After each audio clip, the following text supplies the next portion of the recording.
My wife cheated almost a decade ago. I forgave her, but when my mother-in-law told our daughter, everything fell apart. My wife cheated on me nearly 10 years ago. I won't get into the specifics, as they're unimportant, but due to the fact that I saw blame on both of our parts, I forgave her and we moved past it. My daughter is 16 years old, and she only just found out, from my mill, who seems to have decided she was old enough to hear the family gossip, and that she would be mature enough not to confront her. Initially, my wife thought I had told her, and came into my office where I had been, to ask me what the hell I was thinking, and if I was trying to destroy their relationship. She and my daughter have been strained for a couple years now, lots of arguing, on both sides.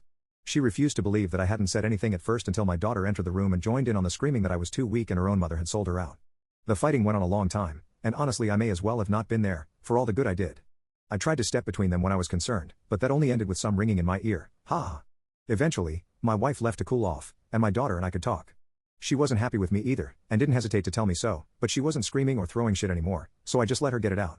She asked me why I stayed and I was honest, that I was no perfect husband, and I decided not to end my marriage, break up our home, and destroy her childhood for something that I held blame in as well.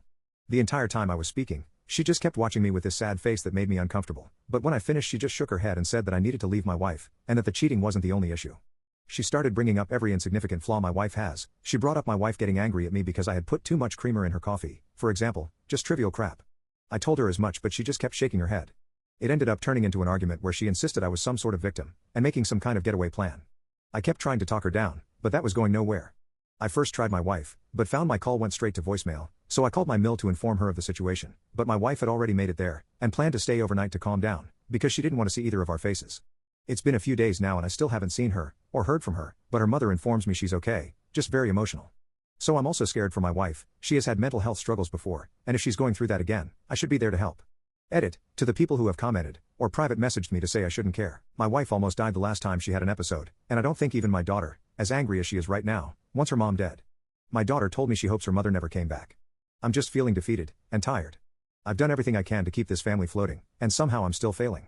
It's beginning to feel like I always do, at everything, and always will fail at everything, as long as I live. Final update, it's been a while. I probably will regret posting this as much as I did the first time, though for different reasons. Before I begin, I want to thank all the kind people who reached out with genuine advice and with whom I had lovely conversations. I appreciate you more than I can say. Checking my history, I saw that I never updated after the conversation with my daughter about her situation with my wife. We talked, and it went worse than I expected, but better than most of the comments. She never hit my daughter or threatened her. My daughter did bring up the yelling, and I listened, though she said she was never afraid of her mother, but she started to hate her when she noticed how she treated me, hence the change in appearance and rebelling. She liked that I stood up for her when it came to her new style, because then I was standing up for something. That makes me laugh a bit now, but at the time, I was confused. We talked a long time, and she said she thought maybe she could get over the resentment she had for her mother if she didn't have to see the way she treats me. I didn't much like that at the time, and I admit I argued that I was an adult and she didn't have to fight my fights for me. My daughter said something like, "If I don't, who will?" And it just kinda stopped me in my tracks, because my only answer, "Sometimes you have to pick your battles," sounds weak when you pick none of them. I still intended to try to work on my marriage, despite the comments. I really hoped to turn things around because of their previous relationship, and frankly, how much I still loved my then wife. But then she didn't come home for weeks. I don't know if it was my daughter's needling, or the fact I could tell she was upset at being abandoned by her mother at the first sign of trouble, but one day I eventually reached out and asked my ex-mill when my wife was going to come home and act like an adult, and was told she was looking into divorce attorneys, and that if I wanted her back I should really work on getting my daughter to apologize.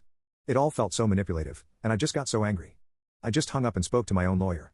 After being served, she tried to come back and cried that it was her mental health, but I was still so angry, I just shut her down and told her to leave. Divorce was finalized a while ago. My daughter stays with me most of the time, since her mother moved out of state afterward, and she wants to go to college in the area when the time comes, but visits her mill, and speaks to her mother on the phone sometimes. As much as I hate to admit it, their relationship is improving since the divorce. I don't hate my ex-wife, even if many, including my daughter, categorize her as abusive. She's the first woman I ever really clicked with in that way, and though I don't love her anymore, probably the last. I don't mind it so much. I have a full life without her around, and a quieter one as well. But, anyway, thank you all again for listening, and I am bracing for I told you so's. I don't blame you, you did.